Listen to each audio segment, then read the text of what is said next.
do you regret not apologising for hitting him with the ball in the third Why set? would I apologise? Ladies and gentlemen, welcome to Forehand Frenzy. As we dive onto the court, drama is never far away. Today we delve into the spicy world of tennis rivalries. Have you ever wondered why certain top tennis players just can't seem to stand each other? Why others won't even shake hands? Well, get ready to find out as we explore the intense hatred festering beneath the surface, which links some of the most famous names in the sport. Let the emotional outbursts, irreconcilable character clashes, and unprovoked fury begin. Number 7. First, join us on a journey back through time.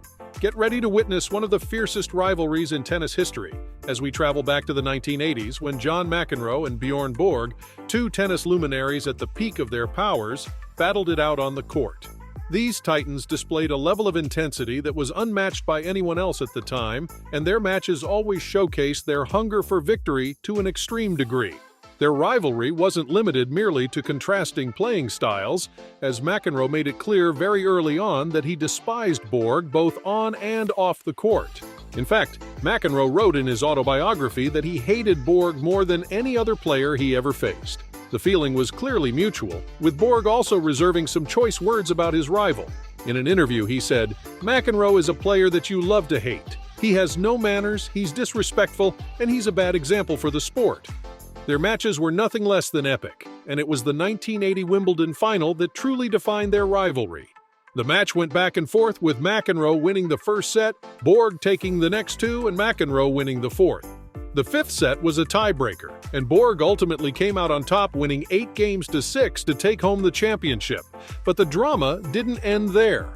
After the match, McEnroe refused to shake Borg's hand, cementing their rivalry as one of the most dramatic and intense in tennis history. It wasn't until years later that McEnroe and Borg finally buried the hatchet and reconciled. In fact, they even played doubles together in 1991. But make no mistake, their rivalry defined their playing careers and pushed them both to be better players. As McEnroe himself put it, "Borg was the only guy who could bring out the best in me, and I knew I had to play my best to beat him." Number 6. The Williams-Sharapova rivalry is one of the most intense and bitter in the history of women's tennis. Their dislike for each other has been evident both on and off the court, with each player taking jabs and swipes at the other, both in interviews and at public appearances. Sharapova's disdain for Williams is no secret. In her autobiography, she criticized Williams' physique and said she hated losing to her. Williams has also made her own digs at Sharapova, once referring to her as boring, and insinuating that she was dating various wealthy married men. Those looking for juicy insights into this feud, which has engrossed women's tennis for years, should know that the name Serena shows up more than 100 times in Sharapova's book, including 9 times in the prologue alone. All signs point to Williams being Sharapova's personal benchmark, idol, and frenemy, and the standard that defines her career. Their matches have been highly anticipated, with both players eager to come out on top. However, Williams dominated their head-to-head record, winning 20 of their 22 encounters. Sharapova has never been able to figure out Williams's powerful game, which has only added to the intensity of their rivalry. Their feud came to a head in the 2018 French Open, where Williams defeated Sharapova in the round of 16. Williams refused to acknowledge Sharapova's presence after the match, instead opting to hug her coach and wave to the crowd.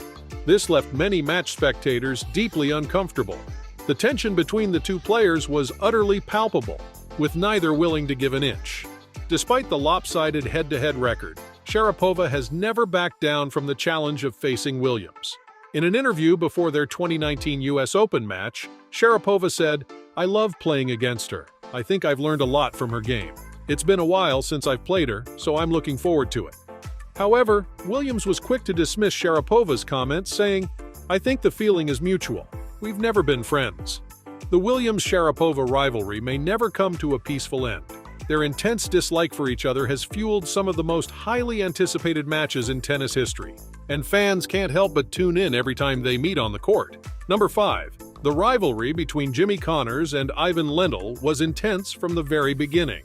Connors was known for his aggressive playing style and for his tendency to get under his opponent's skin, while Lendl was renowned for his precision and focus. Their personalities and temperaments clashed both on and off the court, with Connors being more outgoing and Lendl more reserved. Their matches were always tense, with both players giving it their all to come out on top. But it was their verbal sparring that truly sent their rivalry to new heights or depths. In a match at the 1982 US Open, Connors accused Lendl of taking too much time between points. Lendl responded by telling Connors to "shut up and let me play." The crowd was stunned by Lendl's outburst, and it only exacerbated public perceptions of their rivalry. Their feud continued to escalate, and at the 1983 Masters, Connors refused to shake Lendl's hand at all after the match. The tension between these two players was so palpable that even the crowd could feel it and were ill at ease. And while they may have been able to put their differences aside after retiring from professional tennis, their intense and uncompromising on-court rivalry will always be remembered. In interviews, both players have been candid about their dislike for each other. Connors once said of Lendl, "I don't like the way he plays, I don't like the way he acts, and I don't like the way he carries himself." Lendl, on the other hand, has been known to refer to Connors as a brat and a crybaby in the press. Despite their animosity towards each other, Connors and Lendl have both acknowledged that their rivalry was a driving force in their careers. In an interview with ESPN, Lendl said, "I think it was very healthy for the game, and it was very healthy for us. I think we both pushed each other to be better players." Number 4. The Nadal-Djokovic rivalry is one that tennis fans around the world have been following for years. Their matches are always extremely intense, with both players pushing each other to their limits on the court. But off the court, they're not exactly best buddies and make no attempt to hide this fact. In a 2013 interview, Nadal was asked about his rivalry with Djokovic and he didn't hold back. "I don't have a relationship with him," Nadal said. "We don't have anything to talk about off the court." Djokovic has also been vocal about his feelings towards Nadal. In a 2019 interview, he talked about how difficult it was to play against Nadal, saying that he's such a tough player to beat because he's always fighting until the last point. This may sound diplomatic, but the Spaniard may also take issue with Djokovic's imitations of Nadal in his earlier career, which often made audiences erupt with laughter, as Novak aped his characteristic playing style, complete with heavy grunts, movements, and sound effects. But it's not just their comments off the court that expose the tension between these two players. During their matches, they've been known to get embroiled in heated arguments and fire hateful comments back and forth. In a match at the 2015 French Open, Djokovic accused Nadal of gamesmanship, which led to a heated exchange between the two players. Their rivalry has produced some incredible moments on the court, including their unforgettable match at the 2012 Australian Open final. But throughout that match, the tension between the two greats was evident. Nadal complained to the umpire about Djokovic taking too much time between serves, and Djokovic responded by telling Nadal to focus on his game and not on him, which was an amusing if slightly condescending quip by Djokovic. Despite their apparent shared dislike, Nadal and Djokovic also have a mutual respect for each other's skills on the court. But their rivalry remains one of the most intense in tennis, and it's one that fans will continue to watch closely and to discuss for years to come. Number 3. The Martina Navratilova versus Chris Evert rivalry was the ultimate battle of opposites. Navratilova was a fierce, aggressive player who was never afraid to speak her mind, while Evert was more reserved, with a calm and steely demeanor on the court. They were the yin and yang of tennis, but they just couldn't stand each other. In one of their most memorable matches, the 1985 French Open final, Navratilova was leading 6-3 and was ahead in the second set, but Evert wasn't about to give up. She battled back, winning the next 5 games to take the second set. Navratilova, frustrated and angry, famously yelled at herself, "Martina, think you can do this!" She went on to win the match in 3 sets, but the tension between the two players was palpable. Their rivalry was so intense that they even had nicknames for each other. Navratilova called Evert Ice Maiden for her cool demeanor on the court, whereas Evert referred to Navratilova, thanks to her muscular physique, as the Great Masculine Renunciation, which admittedly wasn't the punchiest or most complimentary of nicknames. Off the court, their personal lives added fuel to the fire. Navratilova was openly gay, which was still considered taboo in the 1970s and 80s, while Evert had a squeaky clean image as the all-American girl next door. Navratilova's relationship with Evert's ex-boyfriend Judy Nelson only added to tensions. Despite their thinly veiled mutual contempt, both players seemed to respect each other's skills on the court. In an interview with ESPN, Everett said, "Martina made me a better player and I made her a better player. We were a great rivalry because we were so different, but we had the same goals." Their rivalry may have ended on the court, but occasionally it still makes headlines. In 2017, Navratilova criticized Everett's coaching abilities, saying that Everett was not a good coach and was only doing it for the money. Everett responded by saying that Navratilova was jealous of her success as a coach. In the end, the Navratilova-Evert rivalry will be remembered as one of the greatest in tennis history. Their competitive spirit and incredible athleticism made for some of the most memorable matches in the sport, and their intense dislike for each other only made the drama surrounding their on-court encounters more compelling. Number 2. The second place on our list goes to the rivalry between Stefanos Tsitsipas and Andrey Rublev, which is a battle of contrasting styles. Tsitsipas, with his smooth one-handed backhand and all-court finesse, is the poster boy for effortless grace and flair. Rublev, on the other hand, is all about raw power and aggression, with a forehand that can blow opponents off the court. Their recent clashes have been intense and fiercely competitive, with neither player giving an inch. In a recent interview, Tsitsipas couldn't help but take a dig at Rublev's style of play, saying, "He just hits the ball as hard as he can and hopes it goes in. I prefer to play a more strategic game." Rublev fired back, stating, "Tsitsipas thinks he's the smartest player on the court, but he's just a showman. He's all style and no substance. When it comes down to it, he doesn't have the heart to grind out a tough win." The intensity of their mutual loathing is difficult to ignore. These recent comments about each other's performances only add fuel to the fire of this rivalry, with fans eagerly anticipating their next meeting. In a recent poll, over 80% of fans said they wanted to see the two players face off again. Their previous matches have been full of drama and tension, with Tsitsipas trudging his way to hard-fought victories, but Rublev is determined to turn the tide and prove that he's the better player. "I know I have what it takes to beat him," Rublev said in a recent interview. "I just need to stay focused and play my game." Tsitsipas, for his part, isn't backing down. "I've beaten him before and I'll beat him again," he said. "I have the skills and the mental toughness to come out on top." Their rivalry is a testament to the exciting future of men's tennis, in which these two young players are pushing each other to new heights.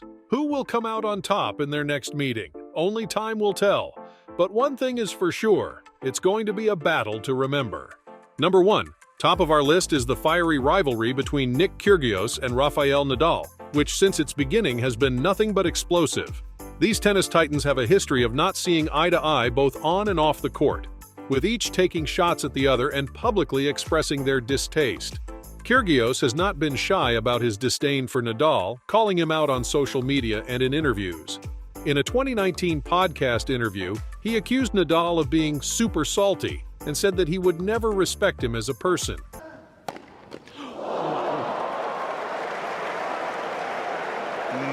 Not happy. Do you regret not apologising for hitting him with the ball in the third Why set? would I apologise? Well, because that's the convention, isn't it? Of what? Of tennis. Is it? If you hit someone with the ball. I didn't hit him. His racket, no. But why would I apologise? I won the point. He didn't look too pleased. And? Well, But you seemed to wind him up, and then he then went I on. don't care. Why would I apologise? I mean, dude's got how many slams? How much money in the bank account? I think he can take a ball to the chest, bro. I'm not going to apologise to him at all. He also once said, "He's my polar opposite, like literally my polar opposite, and he's super salty. Every time I've beaten him. When he wins, it's fine. He won't say anything bad, he'll credit the opponent. But as soon as I beat him, it's just like, he has no respect for me, my fans, and no respect to the game." Nadal, on the other hand, has been quick to criticize what he sees as Kyrgios' uncouth behavior on the court. In a post-match interview after defeating Kyrgios at the 2019 Wimbledon Championships, which was an epic showdown between these two monsters of the game, he said, "Honestly, he's a player who has enormous talent, could be winning Grand Slams or fighting for the top positions in the rankings, but there's a reason why he is where he is. He lacks respect for the public, the rival, and towards himself." Their most memorable clash came during the 2019 Mexican Open, when Kyrgios was visibly agitated with Nadal's service routine. In the midst of the match, Kyrgios began mocking Nadal's service motion and even went on to say, "I'm going to serve like this the rest of the match. See how you like that." This infuriated Nadal, and both players got into a heated exchange on the court, spotlighting their intense mutual contempt once again. The rivalry between these two players has been marked by fervent emotions, hateful quotes, and on-court drama. But despite their differences, there is a simmering undercurrent of mutual respect and professionalism which prevents their interactions from deteriorating below a baseline level. Kyrgios has praised Nadal's work ethic, and Nadal has acknowledged Kyrgios's talent and potential. In tennis, there's little room at the top, so those competing to arrive or remain there have to be ruthlessly competitive. With that in mind, should we really expect anything less when elites of the game challenge each other for supremacy in what can only be considered all-out warfare on the court? It shouldn't surprise us in any way that the verbal exchanges these players share can sometimes fall short of being cordial. And there you have it, folks. The world of tennis may seem like a refined, polite sport marked by gentility and decorum, but don't be fooled. There is plenty of animosity, rivalry, and steamed loathing to be found both on the court and more especially in the minds and hearts of tennis's most celebrated athletes. From heated arguments to cold stares and even physical altercations, these tennis players just can't seem to get along. Who knows what the future holds for these bitter rivals? Perhaps their competitive natures and opposing characters will always hamper their ability to see eye to eye. Perhaps not. But one thing is for sure. The world of tennis has been made more exciting by these rivalries, and fans of the sport will be watching for the next drama whenever and wherever it unfolds. So, if you want to stay up to date with all the latest tennis news and gossip, make sure to subscribe to Forehand Frenzy. Thanks for joining us on this exciting countdown of the world's most bitter, intense, and enduring tennis rivalries. If you haven't already subscribed to our exceptional and amazing YouTube channel, be sure to do so immediately. And after you've done that, here are 2 superbly entertaining and informative videos for you to enjoy. Until next time, keep swinging those forehands and we'll see you on the court.